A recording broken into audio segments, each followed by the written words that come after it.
Hold on today's show. Luka Doncic drops 50 on the Suns, of course, in their building. They get the win. Lively the 2010 game. Other contributions as well. What do we see from Luka and more on today's? Oh, that's right. Locked on Mavs. I'm Luka Doncic, and this is Locked on Mavericks. Mavericks, NBA champions. It's good, and the Mavericks have won the game. If you don't believe, you shouldn't be here. Loyalty never fades away. And welcome. You are locked on to the Dallas Mavericks. My name is Nick Angstadt, media member and NBA channel manager of the Locked On Podcast Network, where on Christmas Day we let it ride. Thanks for being part of the show, making Locked On Mavs your first listen today, where the best way you can help us grow the show is to listen every day, leave a 5-star review, like the video, and comment anything below. Let us know in the comment section. I want you to describe Luka Doncic. Describe him only using Christmas terms. I bet this will go well. Today's episode is brought to you by Game Time. Download the Game Time app, create an account, use the code LOCKEDONNBA for $20 off your first purchase. And joining me, the post-game prodigy. What you got for me, Slightly Biased? I'm ready to make a lot of proclamations tonight. I'm ready to say a lot of things. We might not be on the air in the morning. He won't be here in the morning. Oh my gosh, what a win on Christmas. Luka Doncic, 50 points, 14 assists. We'll get into it. We'll talk about that. Dereck Lively, welcome back. Welcome back, sir. First Christmas Day game, 20 points, 10 boards. Got the win. Huge playing off of the double teams. Derrick Jones Jr., 23 points. Incredible working off those double teams as well. Mavs got contributions from everybody, including Grant Williams got his first taste of the Mavs-Suns rivalry. Gotta love that. We'll talk about the Mavs, how they decided to guard Booker and KD, which I think was effective. We'll talk about how they decided to not defend Grayson Allen, which was not effective, apparently. And but let's start here. Luka, 50 points on Christmas. He joins Bernard King, who had 60 in 1984. Wilt Chamberlain, 59 in 1961. Like, they didn't even have Christmas back then. Yeah, that's true. It's a new thing. Rick Barry had 50 in 1966. And Luka Doncic, 50 points on Christmas. There's only 3 players that have had 50 points on Christmas. I just named them, and Luka's now one of them.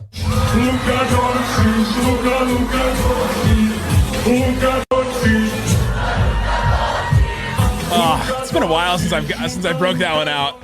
What did you see from Luka in this game? Well, I saw the best player on the planet.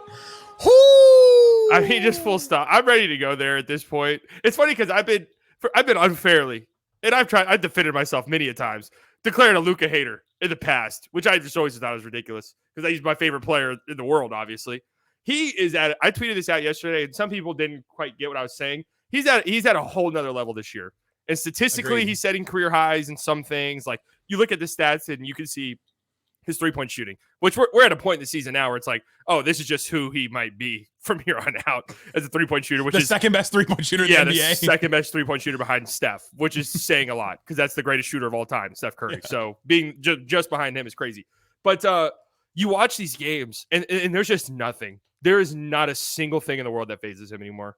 Like, there's nothing. They were doubling him all game, and they were doubling him with size. They had Eubanks out there, who is their biggest player besides KD. Just putting size on him, he makes that pass out every time, and it's just right where it needs to be, whether that's the guy who's in the middle in the short roll or a guy on the wing. It's right there to him. And if you don't double, or if your double is late, or if your double's not good enough and he's able to dribble past you, he's getting to his spot. He needs 1 inch of separation for 3. I mean, he's playing at a level that no one else is playing at.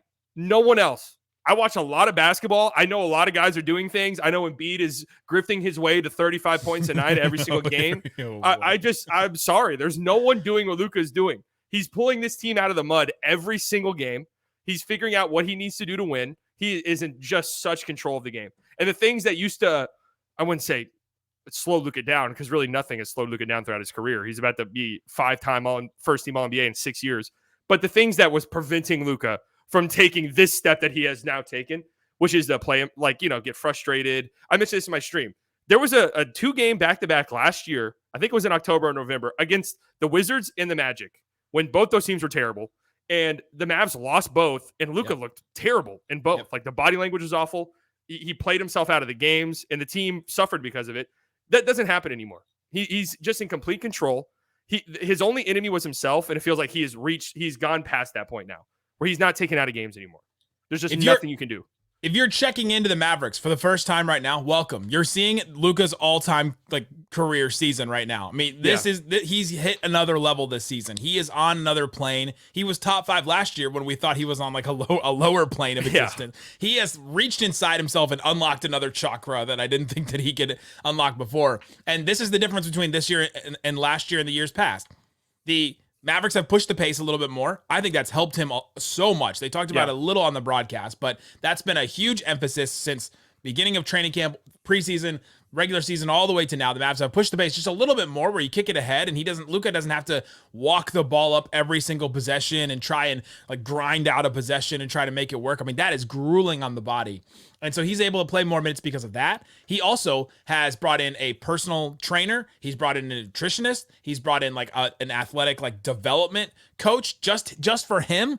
3 people that are now I don't know if they're full time, but they're working. Some of them are traveling with the Mavs and they're working with him. And Luka has designated these people to help him work on his conditioning, work on his body. He's been so much better in fourth quarters than he was last year. He's been better late in games. He's been playing an incredible amount of minutes. He played 43 minutes in this game. And he didn't look any different at the end than he did at the beginning. That's the big difference between last year and this year. Is he's doing the things that we've wanted him to do. There was one play in this game where Isaac texted me and said, "Oh God, why didn't Luka get back on defense in that one play where he was complaining?" And I was like, man, gone are the days of, well, Luka's just whining and he doesn't get back. He's at least getting back. He's taken that step forward because I think he's really taken it upon himself what happened last season for the Mavericks. They missed the playoffs with a top 5 player. Embarrassing. Can't happen again. And Luka took it upon himself. All right, I'm in this, his 6th season now. I'm, about to be 25. I'm a father now, and he was going to be a father at the start of the season, even though we didn't know that. And he goes, "All right, I'm going to become the leader on this team." He gives everybody in the Mavericks organization apparently bikes. I don't know if Isaac got a bike, if he's part of the Mavs organization. He said staff. But did Isaac get a bike? I don't know. We'll find out. They might not be super liberal with that term. But he gives gifts to the whole team as a gesture of I'm the leader. I'm the guy up front. You saw him.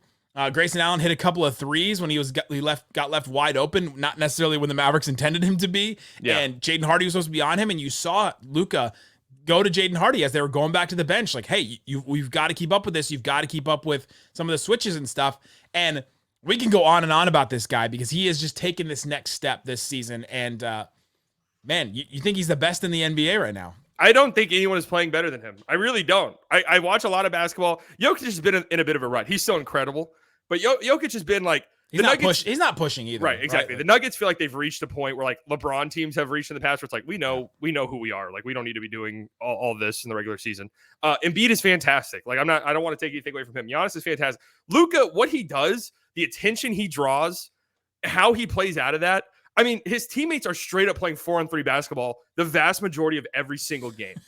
That's just insane to me. Teams have thought you know what? That's just the best we can do. Just playing 4-on-3.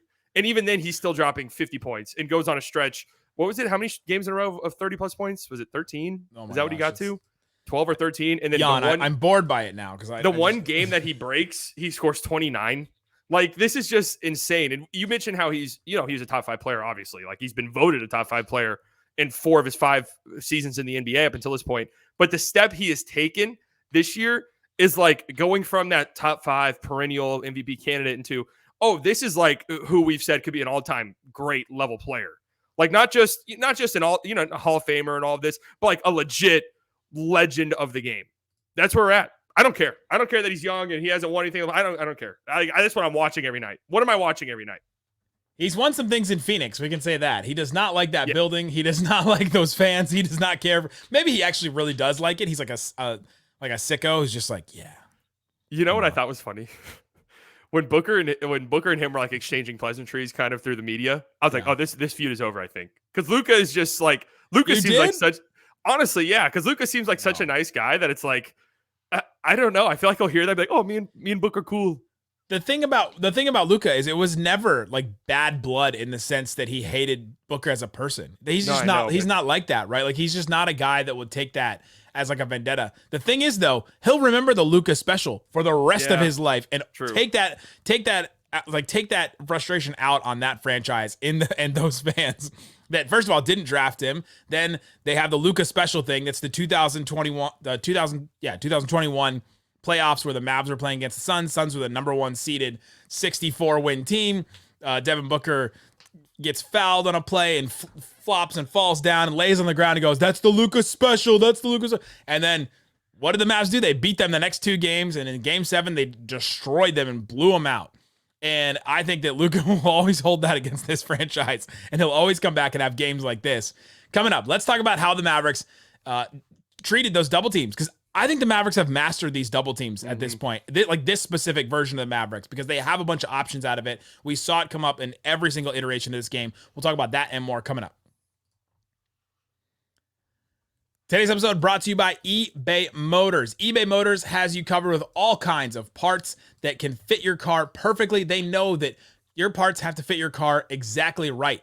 I did not get my wiper blades recently from eBay Motors, and one of them fell off as I was driving down the highway. And that's not something that you want to happen, especially with weird Dallas rain and everything.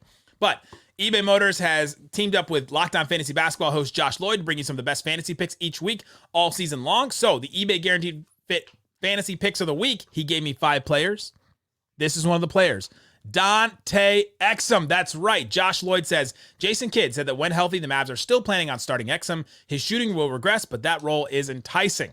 So Dante Exum could be a great fit for your fantasy team. He's going to be in that starting lineup. He's going to be playing off of Luka. He's going to be playing off of Kyrie when he comes back. He's getting that opportunity. He's become the Mavs' third ball handler and the third guy to try and create some offense when Luka and Kyrie aren't on the floor. Absolutely great fit for your fantasy team. The same way that eBay Motors has parts that are guaranteed to fit for your car. With eBay's Guaranteed Fit, it's guaranteed to fit your ride the first time, every time, or your money back. Plus, at these prices, you are burning rubber and not cash. Keep your ride or die alive at ebaymotors.com.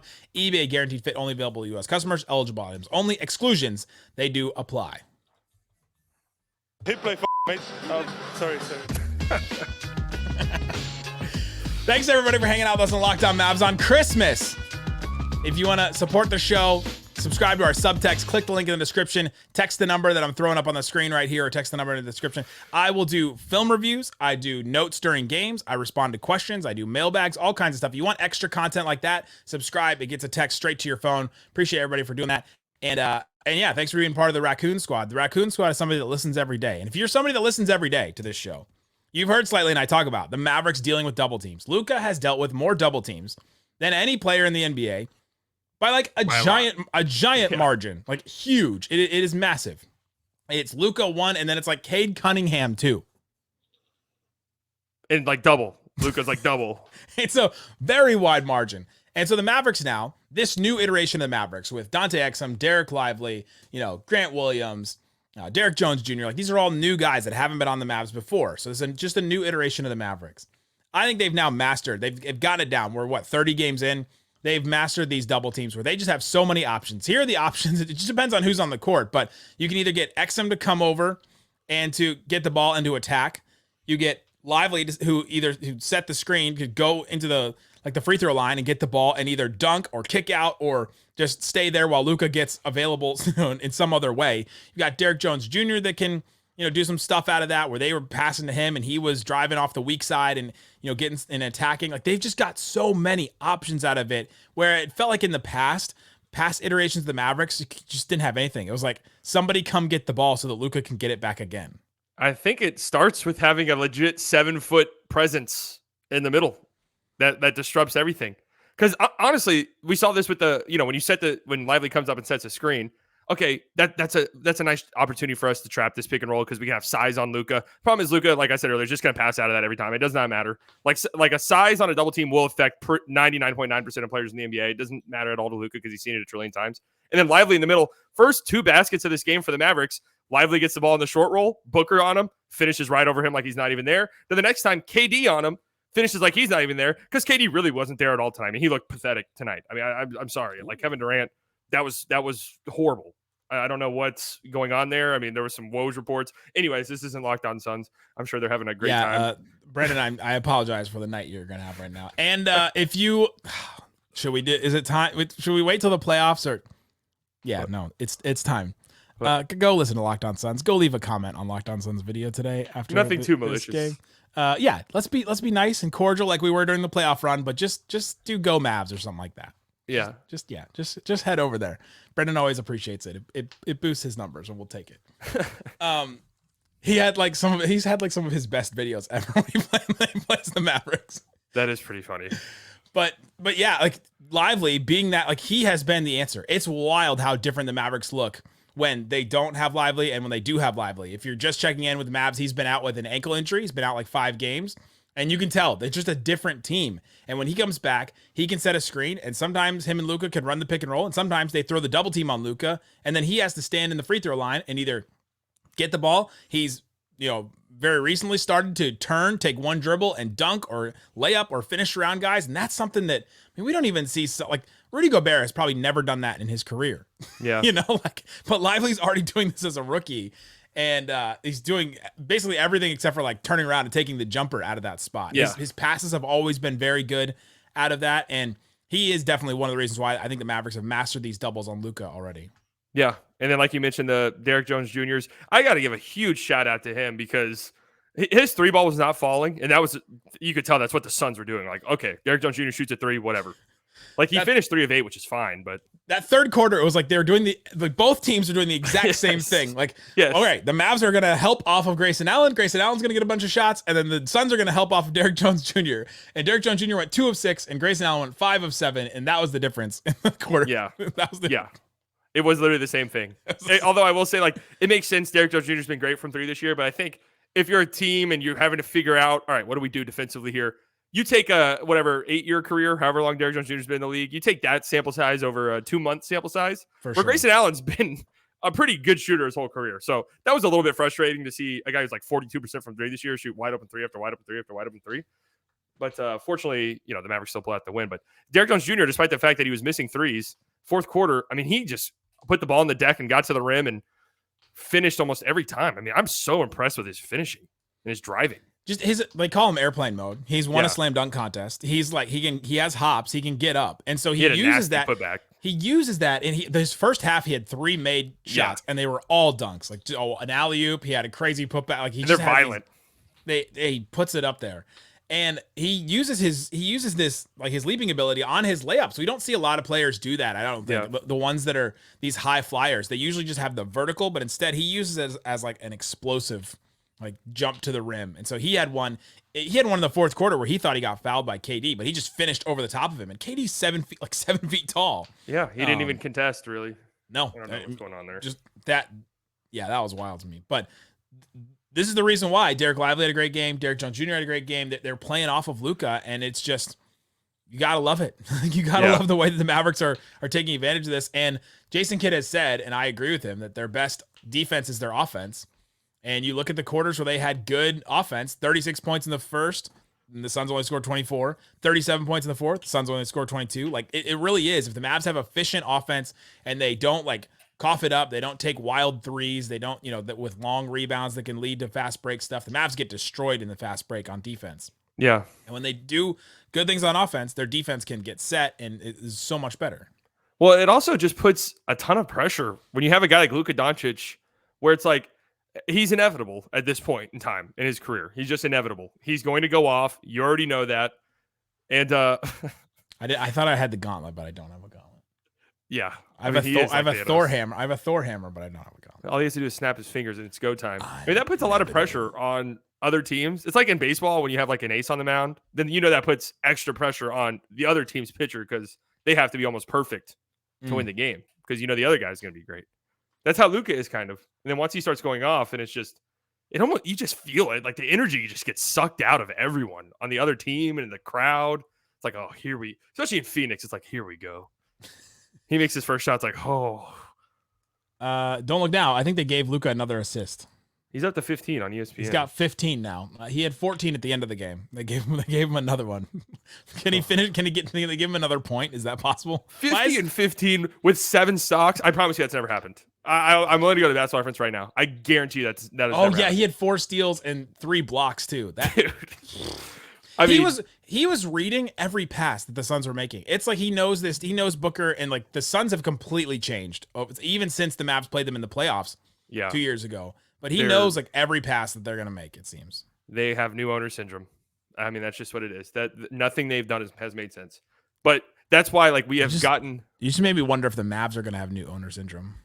No, because these owners don't care about basketball. Like Okay, Ishbia was a college basketball guy, and you could tell he's got like the little scrappy. Like I almost want to be like on the team. Well, he had that whole moment with Jokic in the playoffs last year. These new owners won't.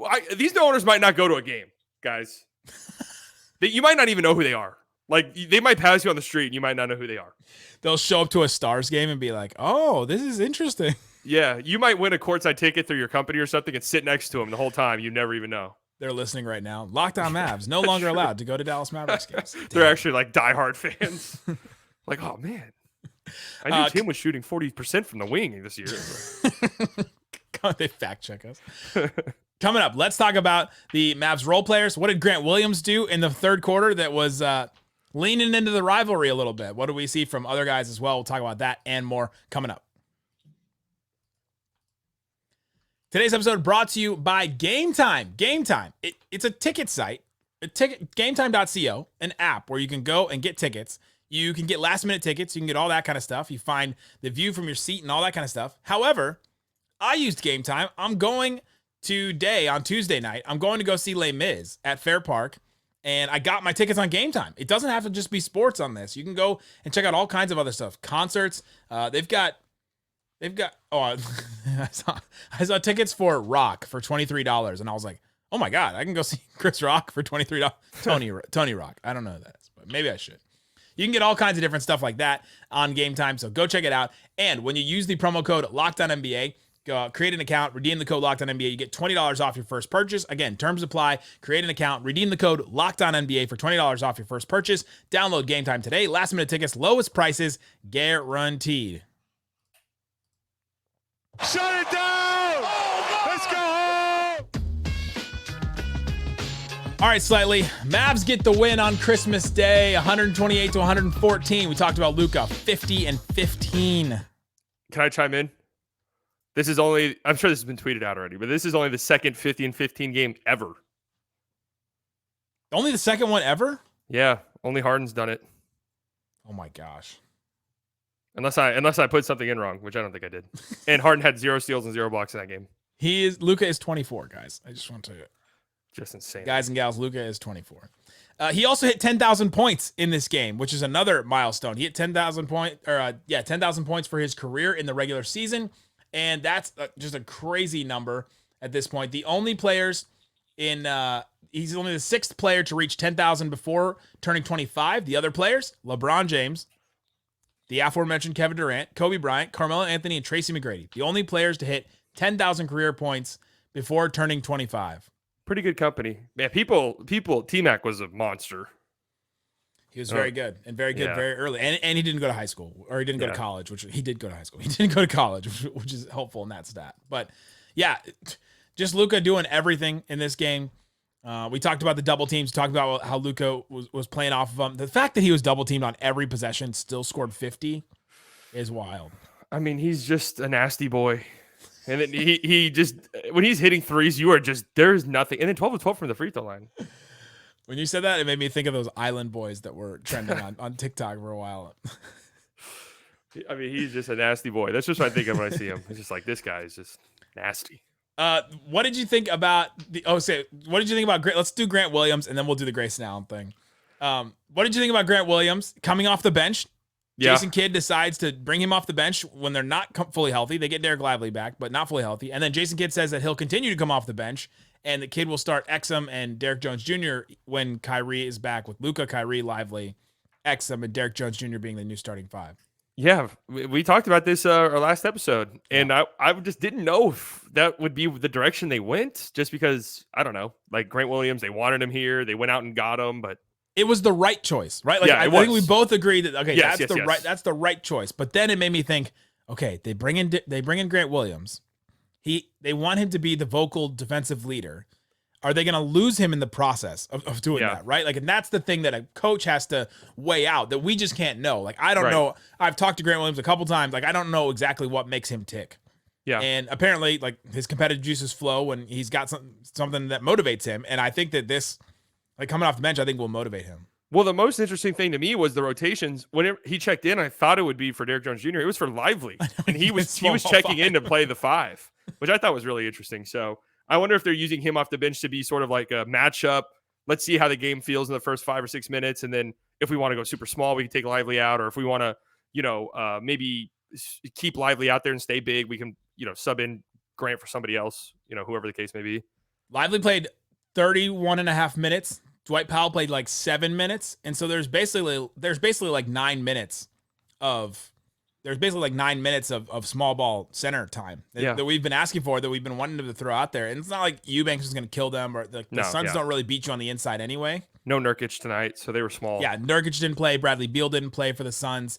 That continues to be a mess. The Suns also are terrible when Nurkic doesn't play, which just mostly shows how much they need him, not necessarily how good he's been. It's like how bad it is when he doesn't play. They haven't won a lot, period. They've been. I sent to the subtexters. I sent to the subtexters before the game. They're the definition of average. They were 14 and 14. They were 14th on offense, 16th on defense. Like, they're just like right in the middle average on pretty much everything. They've been injured a ton. I mean, we've seen 2 games of the big 3. But I wanted to talk about Grant Williams, because Grant Williams in the third quarter goes up for he goes up for a layup. He gets fouled. Devin Booker hits him in the back of the head. They don't review anything. He gets up, gets frustrated with it. He just goes to the free throw line. It's Booker's 4th foul. And then on the other end, Grant Williams does some Grant Williams things that we were warned by John Krause of Locked On Celtics and Celtics fans that Grant Williams can try to be that guy that, tries to get into the head of the other team. And he basically baits Devin Booker into a double technical, which personally, I didn't really think Devin Booker did anything for a technical. But Grant Williams grabbed him and was like pulling him. They were tussling and going back and forth. And Booker said some things after, and they ended up calling double technical on it. And I wanted to point that out because after that, the Mavs go on a 43-25 stretch to end the game in the fourth quarter and the end of the third. Devin Booker goes 3 of 4 from the field, only takes 4 shots. Has 3 assists, and like, it's not like he took that as motivation and just destroyed the Mavs after that. I mean, he didn't do a lot after that. Yeah, I mean, I wonder on the double text if they know, because when Grant Williams got fouled by Booker, that's like, if they reviewed that, they're calling that a flagrant. I'm 100% convinced. I've been on this. We've talked about this so many times this season that the WNBA looks at those fouls and reviews every single one of them, and the NBA doesn't, and I don't understand why. I mean, I'm pro like letting them play a little bit more than the NBA currently does, but that gets called a flagrant almost every single time. But anyways, I mean, I didn't think about that being a bit of a spark plug for the Mavericks and getting them going, because ultimately I thought it just boiled down to the third quarter. You missed every single 3, and the Suns hit every single 3. But maybe that was a bit of a little spark plug for you, and you got going. Mavs were down by 5 at that point, which was their almost their biggest deficit at the end of that third. That's when the Suns really made their comeback in that third quarter. Mavs were down by. It felt like it was slipping. It felt like it was legitimately slipping out of your grasp. Mavs are down by 5. Grant Williams does his crazy Grant Williams stuff, and then the Mavs go on this run in the fourth quarter. Now, it took them a little while to get into that run in the fourth quarter. So it wasn't like an immediate payoff from that, but they did. They ended up getting it. And one of the reasons why the Mavs weren't in this game was because of how they defended Grayson Allen. What are your thoughts on how they just decided to leave him, basically? I mean, they were helping off of him. The help guy was almost always the Grayson Allen defender. And the Suns, to their credit, read it really well and kicked out to him every time. And to Grayson Allen's credit, he tied with Luka Doncic. I think it was Patty Mills for the most threes made in a Christmas Day game with 8 for 17, 32 points. He's tied with Luka. Tied with Luka. Yeah, I did. Did I not say that? I thought I did. Luka and Patty Mills now. On Patty Mills. Yeah, right. And how many points did he have in the third quarter? Was it 19? Yeah, he had 19 of their 38. I mean, there was like dagger after dagger right into your chest. It was just so sickening. And I get what they were doing because they did a good job on Beal and Durant. It ended up paying off because, I said Beal. I've done that several times tonight. I don't know why. But Booker and Durant, they did a good job. In the fourth quarter, those guys were not in enough of a rhythm to take over the game the way you would want your superstars to take over games. So I guess it did end up working, and then Grayson Allen started missing some shots, so it all evened out in the end. But it was pretty infuriating. I mean, these guys are like 40% career shooters, Grayson Allen is, and they kept leaving Eric Gordon open too. That guy's been a great shooter his whole career too. But he only went 2 of 7. It wasn't the same as leaving a Josh Okogie or even a Dante Exum or Derrick Jones Jr., where those guys historically have not been good 3-point shooters. They were leaving Grayson Allen wide open. And didn't feel like it ended up being that. I think the Suns made an adjustment to try and have Grayson Allen be the guy that got open. No, the third quarter they had pretty much all shooters out on the floor. Yeah. They took Eubanks out, and they started with Metu. minutes. Because Metu was playing well and was knocking down threes. So at that point in time, it was like everyone on the court could shoot for the Suns. And so if you helped off, anyone you helped off could shoot. And Grayson Allen was just the guy who was the beneficiary of that a lot of the times. But speaking of the Suns, I'm so surprised that Keita Bates-Diop and Yuta Watanabe coach's decision just not playing. Watanabe's been terrible. That's been interesting because I thought those were both good signings in the offseason. They just haven't panned out. I mean, I thought they did a good job in the offseason too, granted, given how little they had to work with outside their big three. For sure. But you build a big three around three, because Devin Booker's reaching a point where it's like, man, he's kind of hurt a lot. Going back to the past couple of seasons. Beal obviously has missed a ton of time recently. Nurkic has missed a ton of time. Kevin Durant's missed a ton of time. Any of these guys get hurt, then all of a sudden it's like, you need a Chimezie Metu 23-19 game to even have a chance in a game where you lose by 14. You need a Grayson Allen 32 bomb to lose a game by 14. And the Suns were favored by 4 in this game. Yeah, what was that about? Suns were favored by 8 or something. I know they were the opening line was 5.5. They had the Christmas Day lines all season long. You could bet on those all season. So I don't know if maybe they just didn't want to move too far off of that. I don't think there's any way you could have the Suns favored the way these teams have been playing lately, and with Lively back. No, Mavs get the win. And I think that was just the reaction of Kyrie not playing, and you have 2 stars versus 1 star, and you look at it. But the Mavs make a good impression on everybody coming back in for Christmas Day. Appreciate everybody for hanging out with us. We are a 5-day-a-week Dallas Mavericks podcast. Slightly and I will do every post game throughout the season. I say 5 days a week. Well, no, I'm laughing because I'm just now realizing why you're saying this, because I'm just now remembering that a lot of fans, Christmas Day is all right, I'm back into the NBA now. That's right. If that is you, subscribe to this show. Get this on wherever you get your podcast. Slightly and I will do every post game. We have Dana Larson come on once a week. I have Reggie Atatula from The Fan come on once a week. We'll have all kinds of stuff. I have guests. I've had Mark Followell, and we've had players on. Go check out some of our Media Day interviews. Go check out all that stuff. Guys, thanks so much for listening to Locked On Mavs. Peace out. Boom!